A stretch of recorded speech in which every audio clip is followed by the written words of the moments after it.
اور تم سے ذوالقرنین کے بارے میں دریافت کرتے ہیں، کہہ دو کہ میں اس کا کسی قدر حال تمہیں پڑھ کر سناتا ہوں۔ ہم نے اس کو زمین میں بڑا اقتدار دیا تھا اور ہر طرح کا سامان اس کو عطا کیا تھا، تو اس نے ایک سفر کا سامان کیا، یہاں تک کہ جب سورج کے غروب ہونے کی جگہ پہنچا تو اسے ایسا پایا کہ ایک کیچڑ والے چشمے میں ڈوب رہا ہے، اور اس چشمے کے پاس ایک قوم دیکھی۔ ہم نے کہا ذوالقرنین،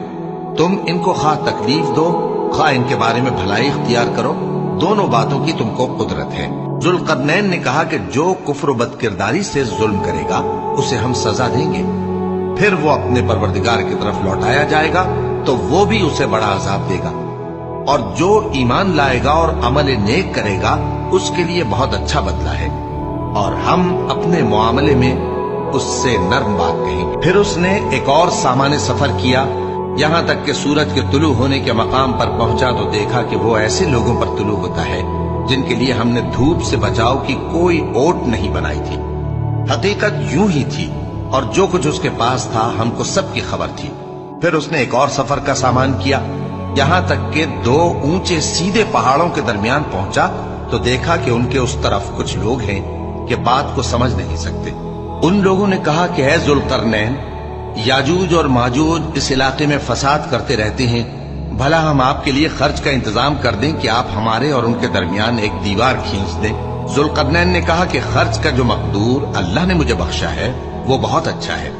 تم مجھے قوت بازو سے مدد دو، میں تمہارے اور ان کے درمیان ایک مضبوط رکاوٹ بنا دوں گا۔ تم لوہے کے بڑے بڑے تختے میرے پاس لاؤ۔ چنانچہ کام جاری کر دیا گیا، یہاں تک کہ جب اس نے دونوں پہاڑوں کے درمیان کا حصہ برابر کر دیا اور کہا کہ اب اسے دھوکو، یہاں تک کہ جب اس کو دھونک دھونک کر آگ کر دیا تو کہا کہ اب میرے پاس تانبا لاؤ کہ اس پر پگھلا کر ڈال دو۔ پھر ان میں یہ قدرت نہ رہی کہ اس پر چڑھ سکیں، اور نہ یہ طاقت رہی کہ اس میں نقب لگا سکیں۔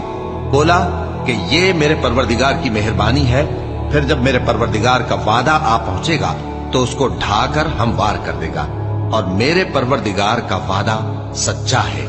اس روز ہم ان کو چھوڑ دیں گے کہ روئے زمین پر پھیل کر ایک دوسرے میں گھس جائیں گے، اور سور پھونکا جائے گا تو ہم سب کو جمع کر لیں گے، اور اس روز ہم جہنم کو کافروں کے سامنے لائیں گے۔